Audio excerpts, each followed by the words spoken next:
Le Mag-Info Studec Web, toute l'actu en 24 minutes. Alors on va parler un peu de la manifestation.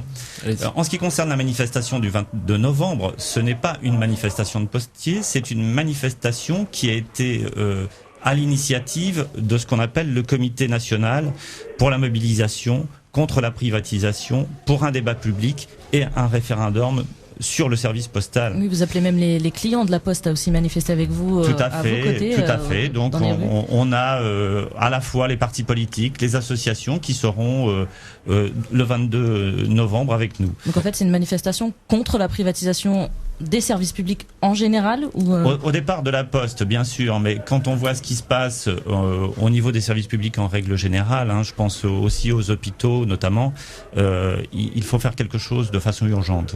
Et la privatisation de la Poste, qu'est-ce que ça va apporter ou non aux clients de la Poste ? Alors, ce que ça va apporter ou non aux clients, je dirais qu'est-ce que ça ne va pas apporter ou qu'est-ce que ça peut changer. Alors, je pense qu'il faut faire immédiatement un comparatif entre ce que les services en Europe, les autres services postaux en Europe et les services postaux en France. Aujourd'hui, en France, la Poste, c'est 6 jours sur 7. C'est-à-dire que vous avez votre courrier du lundi au samedi. Dans les autres pays d'Europe, la plupart du temps, c'est 5 jours. Donc, si on devait se calquer au modèle européen, on peut imaginer que le service public serait réduit à 5 jours par semaine plutôt que 6. Ça, c'est la première chose. La deuxième chose, c'est que en créant un système comme celui-ci, la concurrence venant se mettre sur le marché, on pourrait se dire, puisqu'il y a concurrence, il va y avoir motivation en fait de ces fameux fonctionnaires qui font grève tout le temps. Eh bien, en fait, notre position, c'est plutôt de dire un service public, ça doit fonctionner. C'est une mission absolue de l'État. Et par conséquent, on devrait plutôt imaginer un service public européen plutôt que d'imaginer une série de services privés qui vont se faire concurrence malheureusement, non pas au bénéfice des utilisateurs et des usagers, pour la bonne et simple raison, c'est qu'il est beaucoup plus difficile de distribuer, par exemple, du courrier en montagne qu'en ville. Et à mon avis, il est beaucoup plus difficile aussi, et je pense que les entreprises privées auront ce regard-là, de distribuer du courrier, par exemple, dans les zones urbaines sensibles, qu'à Neuilly, par exemple. Donc, on peut imaginer qu'il y aura une sorte de nouvel ordre où il y aura des gens qui pourront se payer des services et puis d'autres pas. Et alors, votre grève est très comprise par votre manifestation est très comprise par les Français. Il y a 57% des Français qui soutiennent votre mouvement. Jennifer, avec ce que vient d'expliquer Olivier Marie, vous pensez quoi de cette manifestation ? Écoutez, moi je pense que c'est pas aux syndicats donc on doit s'en prendre, mais plutôt à l'État. Donc voilà, il faut arrêter de pester, c'est vrai, contre eux, mais bon. C'est sûr qu'apparemment cette privatisation de la Poste, c'est pas fait pour nous arranger. En plus, je suppose qu'il va y avoir une augmentation des tarifs, que ça va y aller crescendo, donc je ne sais vraiment pas quoi penser, mais il faut s'en prendre à l'État. Olivier Marie, l'augmentation des tarifs si la Poste est entre guillemets privatisée ? Il y a de grandes chances. En fait, les tarifs peuvent de toute façon bouger très rapidement et ils ont malheureusement bougé. C'est-à-dire que le service public pourra un jour se dire, voilà, maintenant le courrier c'est de telle ville à telle ville et pour le reste, vous vous débrouillez. C'est-à-dire que entre, par exemple, une ville comme Marseille et puis des villes de banlieue, les gens de banlieue, entre Marseille et la banlieue, il faudra payer ce coût terminal, par exemple.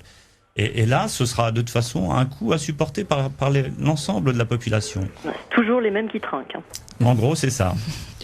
En fait, là, on a la privatisation de la Poste, aussi bien pour l'enseignement. C'est pour les nouvelles loi qui vont bientôt passer pour l'enseignement, c'est un modèle basé, c'est ce qu'on disait hors micro, basé sur le modèle américain. Ça vous fait un petit peu peur, vous, dans un premier temps le modèle basé un peu sur l'américanisme, en fait, tout ce qui est privatisation de la Poste ou des services publics en général. Complètement. Donc, à une époque, quand on s'alarmait un petit peu de la montée du capitalisme, quand je parle de la montée du capitalisme, en tout cas, c'est de l'entrée des capitaux dans toutes les sociétés et notamment les sociétés d'État.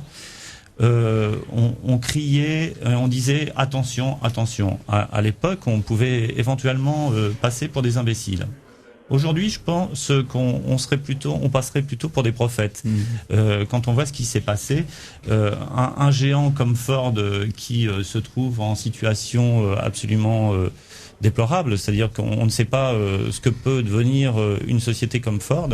On peut se poser la question de savoir si le modèle américain est vraiment le modèle à suivre. Ça, c'est la première chose. La deuxième chose, c'est que on nous dit souvent, on nous dit souvent que les Français sont souvent en retard sur le reste des autres populations européennes ou avec les Américains. Mais même en retard, on ne va quand même pas commettre après coup les bêtises que les autres ont déjà commis. On comprend bien. Donc on rappelle, les manifestations de la Poste sont programmées samedi dans toute la France. À Paris, elle débutera à 14h à Nation en direction de Bercy. Voilà pour le bilan de la semaine sociale. Alors, merci à vous, monsieur, Marie, madame, Toby. On espère que les auditeurs y voient plus clair dans les conflits sociaux de cette semaine. Je rappelle les dates. Demain, c'est l'éducation. 7 professeurs sur 10 feront grève. Vendredi, minuit, commence l'action de la CNCF. Et samedi, je viens de le dire, c'est au tour des postiers d'être dans la rue. Studec Web, toute l'actu en 24 minutes. Toute l'actu en 24 minutes, c'est terminé. Demain, le MAG, c'est Jeudi Sport, présenté par Fabien Douillard, Benjamin Dercy, Alexandre Arnoux. Ils recevront Sarah Pitskowski, ancienne joueuse de tennis, et reviendront sur le match de ce soir.